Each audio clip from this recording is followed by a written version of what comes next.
আসসালামু আলাইকুম, welcome to mini রান্নাঘর ভিডিও। হোমমেড সিম্পল রান্না ডেইলি কুকিংস ভিডিও শেয়ার করি। আজকের রেসিপি গরম গরম ক্যারামেল চায়ের সাথে মচমচে বিস্কুট। তো চলুন শুরু করা যাক। প্রথমে চিনি দিয়ে হালকা আঁচে ক্যারামেল করে নিচ্ছি, তারপর একটু পানি দিয়ে সুন্দর করে মিশিয়ে নিলাম। আর অবশ্যই আমার ভিডিও কেমন হয় কমেন্টের মাধ্যমে জানাবেন আর ফলো দিয়ে পাশে থাকবেন।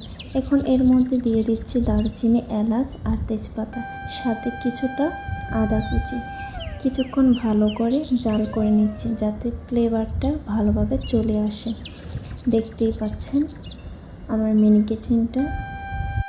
এবার দিয়ে দিচ্ছি 1 চা চামচ চা পাতা, হালকা নেড়ে কিছুক্ষণ ফুটতে দিলাম। এরপর যোগ করেছি গরুর দুধ 2 কলস, ঢাকনা দিয়ে কিছু সময় রেখে দিলাম। এখন ঢাকনা খুলে দেখুন কি সুন্দর কালার এসেছে চায়ে। অবশেষে ছাঁকনি দিয়ে ছেঁকে নিচ্ছি মাটির কাপে আর পরিবেশন করেছি গরম গরম ক্যারামেল চায়ের সাথে মচমচে বিস্কুট। কেমন হয়েছে অবশ্যই জানাবেন। আসসালামু আলাইকুম, আল্লাহ হাফিজ।